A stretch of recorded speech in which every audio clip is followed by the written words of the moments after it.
So what's up? How are you today? I'm doing great. Brad's doing great. We're going to give away some free t-shirts, talk about a lot of fun stuff, go over some cool things. We are live from Woodstock, Georgia this week on What's in the Box. What's in the box? What's in the box? So yeah, we're here and alive and we are well. Hopefully you're doing the same. What's up, everybody? My name's Jon Ladd and we have Brad Noob Airy. I'm here. He's a noob.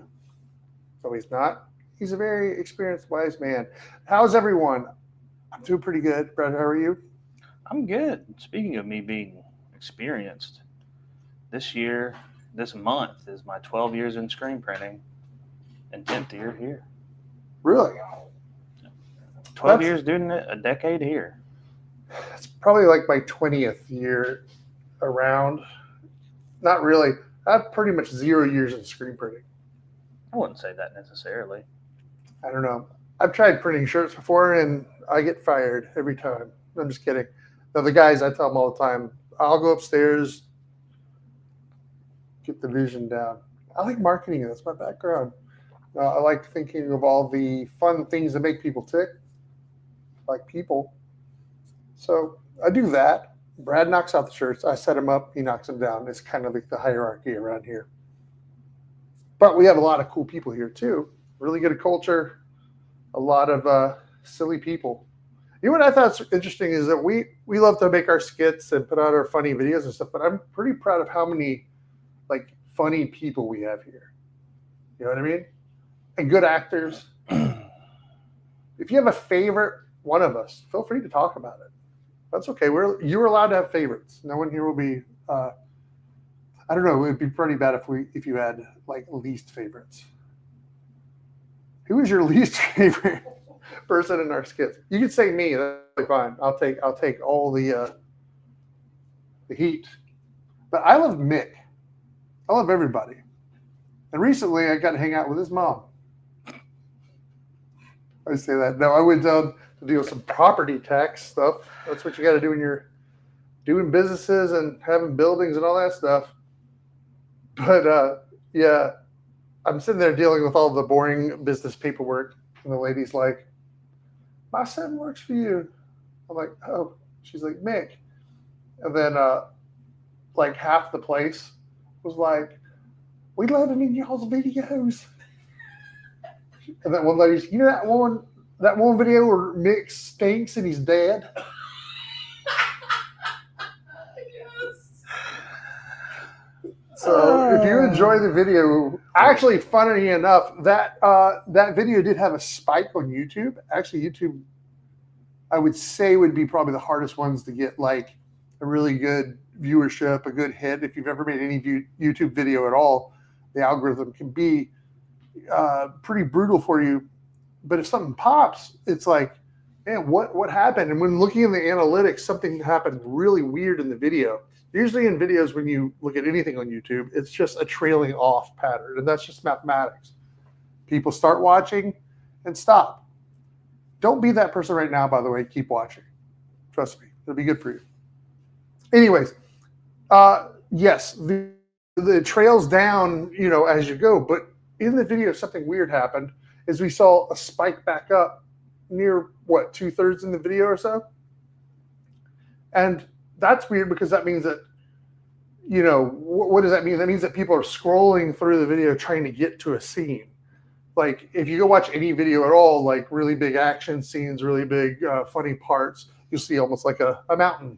The most replayed. And the most replayed, yeah. So we were like, what's going on there? And in that video, Mick tickles a big foot. And then we had to analyze that. And I think what happened was the foot people found it. Yeah. So, which was cool, I guess. But we put shirts on tops of bodies, not shirts on feet.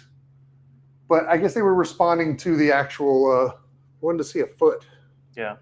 On YouTube, especially. Yeah. If somebody's into that, I guess being a little man and a big foot would be like the most glorious day of your life. It's the forbidden fruit. Foot fruit. So yeah, that happened. The foot So we're going to put out more feet videos. So if you like your feet to be on the Terminus Tees social media, talk to Mick. We'll send him to your house with a big feather, and he will tickle you senseless. Tickle me, Mick. Tickle me, Mick. Yeah, it's pretty interesting. I'm glad that Mick has found his stardom, his 15 minutes of fame with the foot community. But, that's what it is. Sometimes a star is born. Yeah, I was watching some OF people, not one OF. I was watching like a YouTube podcast where they're interviewing them about how it's successful, how they make the money. I was wondering for myself, like what would this be like? Actually, I've always thought it'd be funny to have a OF for Fuzz. But anyways, so yeah, the one girl was like, all the girls actually were talking about how they were just getting into it for the feet. But I don't think it stays there.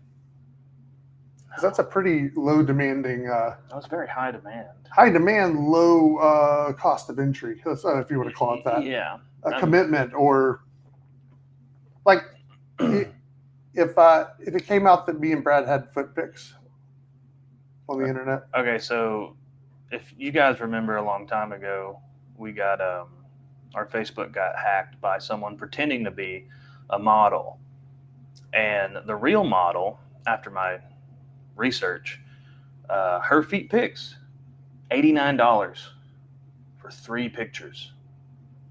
I mean, I see where the enticement for certain people to get into that, because it means a lot to the people who want them, but not as taxing socially on the person, if you know what I mean. Yeah. I'm trying to use safe language here. I don't know. I don't want to offend anybody. It's just, feet's part of life. Feet make you go. Feet make some people really go. And it happens. So if somebody's capitalizing on that, that's what's happening. I think it's just a slippery slope, no pun intended, the whole foot thing. No, because then the whole point was the girls said, it started with feet. And then we don't need to talk about where it went, but it just, I guess, can go derailed is where it can go after that. So, yeah, if you want to get any pictures of Mick's feet, hit us up. We'll give you that. As always, you get a free t-shirt of just communicating with us and hanging out. Really just giving us topics. We kind of just come into this every time, just needing a me and you time, not just me and Brad time, me, Brad, and you, whoever's watching right now. So you're invited into our lives, is what it is. What else is going on? Well, lots of stuff. A lot of good movies coming out. Always excited about those. I saw one the other day. Drew and I watched. I told Brad he needs to watch. It's called Friendship with Paul Rudd and Tim Robinson. Yeah. It made me feel great. That's what it is. I really don't think I've seen too many comedies in the theater in a while, comparatively to other movies, for sure. I think there's been I see more Netflix style comedies and stuff. I don't know, Drew, if you feel that way too. Oh yeah, comedies is definitely probably the biggest genre that's more or less been kind of wrangled into streaming services, and far less of a theatrical experience now. Yeah, and I think the good thing about the cringe stuff, that's because this movie it probably has some of the most cringiest scenes I've ever seen in my life in a movie, for sure. Especially you get into it, and yeah, I don't know, like you get that Michael Scott kind of cringe thing going, but Tim Robinson knows how to turn the dials up, if you know what I mean. But it's weird because it lends itself to comedy so well. I'm sorry, horror. What am I talking about? Horror, because I guess cringe is a horrific. Why is that? That's a weird thing if you think about that. If no one would ever be like, hey, that when that person had existential dread and was thinking they were going to bleed out and die, that was hilarious. Like, we don't do that. I mean, you can make anything funny technically, but I'm just saying. But you can watch a Tim Robinson thing and feel one side of you being like horror for yourself, the cringe. the way you're watching, you're like dying laughing. I don't know. I think that's my mom's not into humor. Wait, she's not into it, or does it have a sense of humor? She's funny in her own way, but there's very few and far between movies that I would call comedies that she likes, even fewer TV shows. But the cringe stuff is something that she loves Michael Scott. Like that's probably by far leagues, fathoms, that is her favorite comedic performance of all time. And I have never saw the woman sit down and watch a serial, like a series, especially a comedic series like that. But she'll do The Office. I try to get her into Parks and Rec, and definitely she's never, because when Arrested Development first came out, she was working all the time, so she would have never watched it anyway. But I'm like, Deb, you need to watch Arrested Development, at least the first 3 seasons. The good thing about all those comedies, especially TV comedies, is they have these, all of them, all the way back to The Simpsons. The Simpsons is built on this, is that you have tons and tons of characters that you don't get to see them all the time, but when they do show up, you like them, don't like them, you don't care. They're just people in the world, or you love it. And it's funny because I know I like Arrested Development, but then I see clips online, and I'm like, when did that person ever show up in there? And then you'll see like a supercut of like a secondary, or not even a secondary character, like the guy's been on it maybe 6 times total. Blah blah blah blah. Yeah, and dude, in Arrested Development, the doctor, you know what I'm talking about? There's a doctor that It's Henry. Is it Henry Wink? What is his name? Is it Fonzie?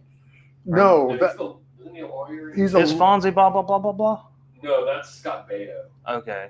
Yeah, the guy I'm talking about, I don't even know who the actor's name is, but I just know that his character comes in and just, as a doctor, always says the wrong thing. Yeah, it's a guy from Upright Citizens Brigade. I can't remember. Yeah, he'll come in and be like I guess when spoiler alert, when was it Job that lost his hand? No, Buster. Sorry, Buster lost his hand, and he's like, your son just got out of surgery. He's all right. And everybody's like, thank God. Yes, he won't be able to use his hand anymore, though. I thought you said he was all right. Yes. Now he's all right. He lost his left hand. Ian Roberts. Yeah. So I like that kind of thing. God, that is so. It's kind of like a callback. He goes out into the ocean. How does he lose his Lucille? I was trying to explain it to Tasia yesterday because she was like, I'm too hot and I think I have vertigo. And I was like, I pulled up the thing where Lucille Ostero gets vertigo all the time. Yeah. And I was like, the joke is like Lucille Bluth, but then Lucille 2 is Liza Minnelli. Like, oh, that's so funny. Yeah, but any kind of wordplay in comedy is makes me die laugh. Even in that show, there's money in the banana stand or whatever it is. Yeah, there's always money in the banana stand. I mean, those are nuggets of joy. How much could a banana cost anyway, Michael? $10. Oh. So yeah, Arrested Development. I don't think I watched the newer stuff though. Don't. It really kind of taints. It doesn't take the legacy because the original series is so funny, but yeah, it doesn't come close. And they recut was it a recut of season 4 or 5? They recut one of them so it makes more sense. Oh, I didn't even know. Yeah, they did a recut. I watched the original all the way through, and I was like, this is a disaster because there's 5 total, correct? Yeah. Okay, yeah.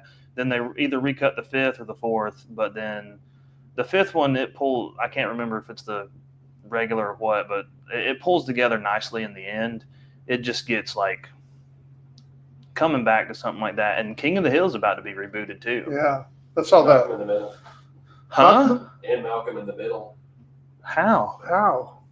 Is it like the new Full House or something? Yeah, it's just supposed to be 20 years later or whatever, but not everybody in it. Does everybody care about that? You know what I mean? I don't know. I mean, I guess Fuller House. The only thing I liked about the Fuller House reboot is that Stephanie Tanner is a DJ, like at raves, and she goes by DJ Tanner. That's her older sister's name, DJ Tanner. If you didn't know that. That's funny. And I don't think the Olsen twins. They just kind of all like They didn't. they're like, oh, they put them on speakerphone once or twice or something like that. But no, I don't even think it was them. They just like. Yeah, voice acting. My brain fries every time. I'm like, how did they write 2 story arcs to get 2 people off? I was like, wait a minute. There's the same girl being played by one person. They only need to write 1 story arc. And I felt like a goober. I don't think I watched Fuller House. I mean, you don't need to. They don't reveal. I was really anything. excited about it, and I was also excited for the Boy Meets World, Oh, yeah, Girl Meets World, and it was bad. Not good. you can't. I mean, Corey Matthew, like those. But dude, going back and watching all that stuff as an adult and as a kid, it was like. Or did you watch Home Improvement? Yeah. Okay, so like, remember like all the touching ones?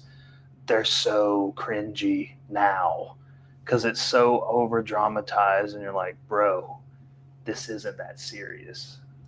I mean, nothing beats Jesse Spano on Full House on Saved by the Bell. Nothing beats Jesse Spano on Saved by the Bell. Like, what was she taking? She was just taking like diet pills. diet pills. Diet pills. Caffeine pill. But she was having Yeah, a keeping her full awake. yeah, she was having a full like She had a study. like a tweak breakdown off of like caffeine pills or something. I mean, that'd be a lot. The amount you'd have to take would probably be ridiculous. Well, 400 milligrams is the recommended dosage of, well, not recommended dosage, but 400 milligrams is like the ceiling that you're supposed to do. Yeah, So one of those pills, especially if it's like, because that's back when ephedrine was really big, yeah. and I think that's what they were dialing in on. But like, because I remember watching that as like a 4-year-old. You know what I'm Yeah. saying? Like I was 4 years old, like in '95, watching. You know, have y'all seen the Zach Morris's Trash? Oh, it's so good. Like the Oh, YouTube, like the 15-minute. Yeah. Like, It's funnier to I did it maybe 10 years ago. Yeah, he was definitely he would roofie somebody. He's that guy. He was pretty glorified. Always always taking such bad advantage of Screech. Like Screech had no reason to stick around. Isn't Dustin? Did Dustin Diamond die? Yeah. Yeah, he's dead. Wow, Cancer. Yep. that sucks, man. I've got a buddy that looks just like him. Really. Like could be his twin, hands down. Screech. See, you know what's a really fun thing pre-internet? You know what I mean? Especially like maybe would dial-up have been out when Saved by the Bell's coming around? 91. No, that was I think it aired from 89 to 93. Okay, so I guess it goes back to we've talked about this before about with pre-internet and the wonder like those rumors and stuff. Not rumors, I guess you would call them. But did you hear that? And then whatever I want to say, you have no way to like Back it up. Yeah. like stuff like Marilyn Manson being from the Wonder Years and stuff like that. But I'm just saying it's not true, but everybody was like everyone thought for the longest time that the best friend who looks like Milhouse from The Simpsons and Wonderhand, like basically Milhouse from The Simpsons, the best friend from the Wonderlands, Marilyn Manson, same person, remove ribs and everything. Well then. That's the rumor. There was also rumor that Dustin Diamond and I think Mike Diamond from Beastie Boys were brothers. They were not. No. But the funny thing is, you could put them side by side and be like they're cousins at least. You know, you maybe brothers. So there was always these tales. These I don't call them old wives' tales, but you know what I mean. Rumors. Alex B. Croft said Jessie getting ready for her stripper movie. Gotta afford that habit. Oh. Man, I think that movie made it on like the top 10 worst movies made of all time. I watched one of them YouTube docs about how her career career failed. Mm. Was it Showgirls? Wasn't that the movie? Yeah. Showgirls? Yeah. And they're like, yeah, she got off like this family show and then just went straight to stripping, and it just went downhill from there. Yeah.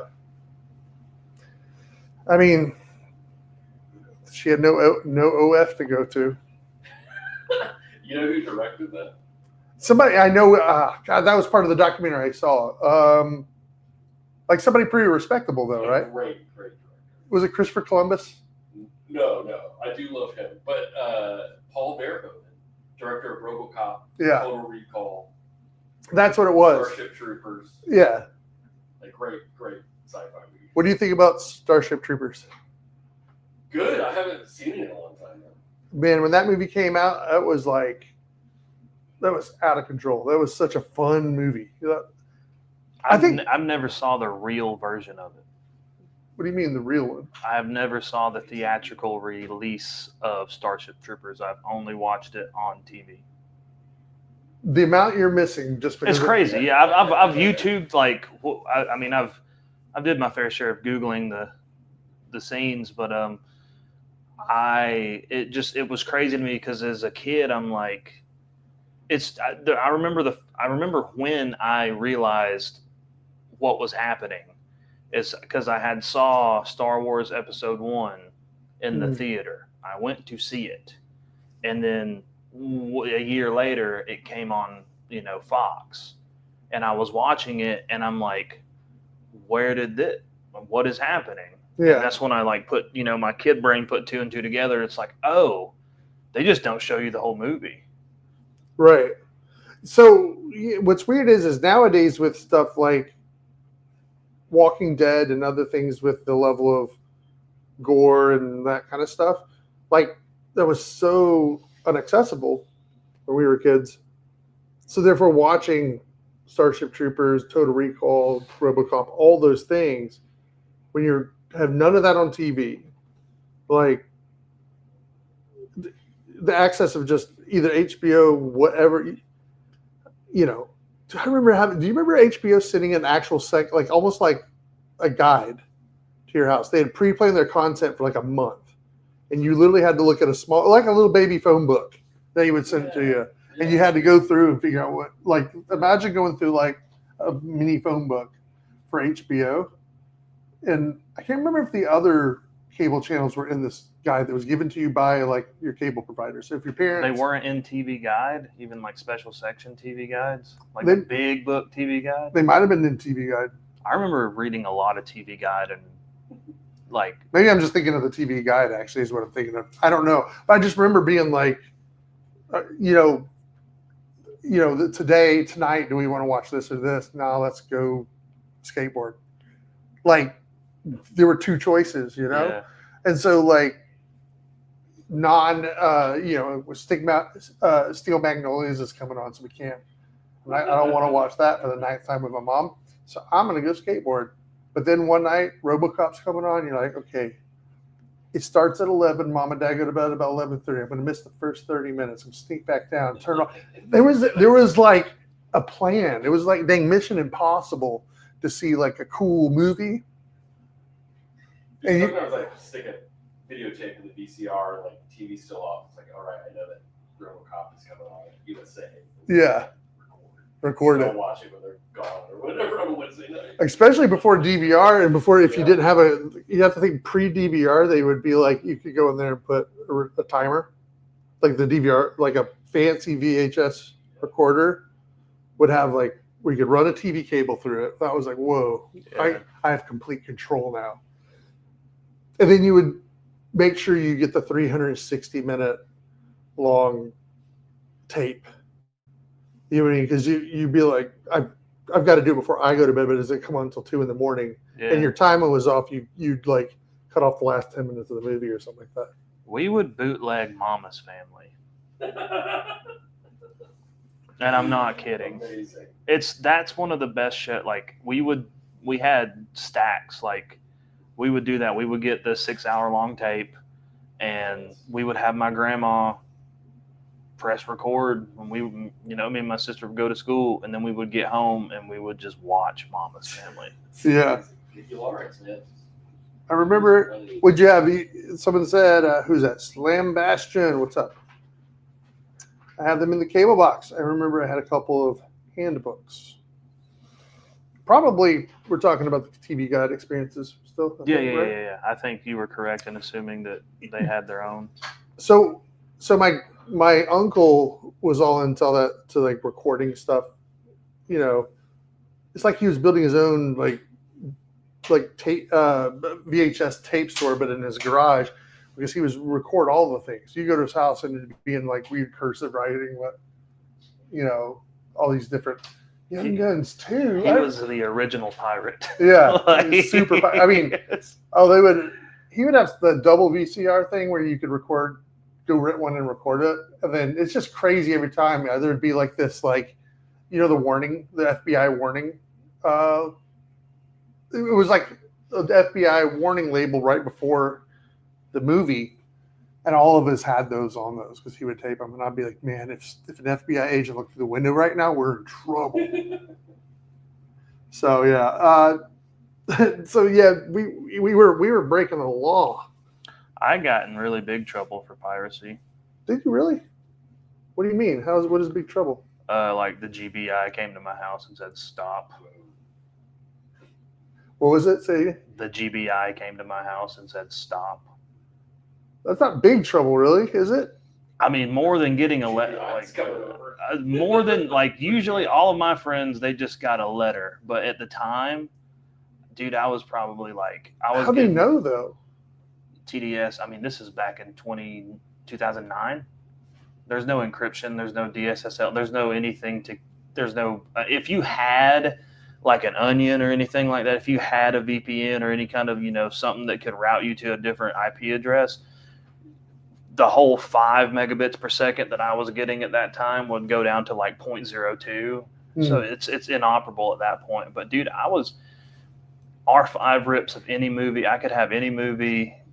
Those were the golden days of piracy. So you're just torrenting things. Absolutely. I mean, there's anything. I had every single thing that I could, any program. That's how I learned to use Photoshop. I had a cracked version. I just did it myself. In the art room in 9th grade, when I got to high school, we had the Adobe CS4 suite, and that was big news. So yeah, that's how I did that. Any kind of video game, any kind of ROM or emulator, I did it. Who's Alex B. Croft? And don't forget sneaking down to watch that channel with the snow and squiggly lines looking for flesh. Dude, you see a nipple and dudes would sit there for 30 minutes watching scrambled whatever just to see something a neon something going across the screen. So it's all so much effort. Yeah. The kids these days don't know what they got. Yeah, half my adolescence was me laying on or watching Scrambled Spice at like midnight when my parents were asleep. Scrambled spice. We got lucky. That would be an awesome name for like a drink or a dish or something at a drink at a bar. Scrambled spice. My generation got lucky, and we had certain infomercials where females would receive T-shirts for exchange of doing something, and they were edited. They're censored. But 1 a.m. came around. That's what Yes. We could do a backwards version of that where we find ladies who need T-shirts to put on. They don't have them on, and we're like, we have a solution for you. We're terming as T's. Girls being less wild is what we'll call it. You think we get canceled for that? Hey, don't cancel us. We're just trying to keep people warm. I don't know. This has been our spicy episode. I like it. It's a little spicy. It's what it is. We're not scrambled, but we are spicy. I mean, it's the scrambled thing. That's a lot of effort, man. A lot of effort. But that's what's kind of the best part about the scarcity of it all. You put in the effort and you hopefully waiting for the payoff. It's like a hunt. Anyway, so what else is going on? Well, we said before we got some new presses coming. That's exciting. If you want to know about that, it's happening. And we're expanding out a little more. That's really exciting. Getting faster, more capacity. That means more cool people to work with. You know, More cool people to hug. more hugs. That's true. If you'd like to talk about working at Terminus Tees, just hit up careers@terminustees.com. We'll be hiring more people all over the place. We're talking noobs. If you don't know what you're doing, we got a job for you. We can figure it out. No, seriously, from ground level printers all the way up to more account managers. So yeah, we got a lot of cool stuff going on. So yeah, looking for good people. If you know anybody, that's fine. I'll give you a bunch of free T-shirts if you help us find good people. And hugs. And hugs. You don't have to work here to get a hug. You just got to come by. It's a physical act, so you got to be here. So that's Or digital hugs. We we can do that. But other than that, I've had a good time hanging out. Brad's had a good time. Yeah, we got 4th of July coming up soon. A lot of freedom going around. Is it soon? No, we'll see him a couple of times before then. At least 2, right? At least 2 times, and then we won't. Well, on the 4th is a Friday this year, It's a Friday. so we'll see if we'll do the day before, or I mean, we could do live from my pool. That'd be a fun time. Live from the pool, Brad and John. Yeah, we And can. we will keep our clothes on. Brad and John go wild Nah, you couldn't give me enough T-shirts. to get wild. Hey, man. Brad's pretty wild. He is. Anyways, it's been good hanging out with you guys. We'll catch up with you next week, next time, and all that kind of stuff. Thanks. Well, what's in the box?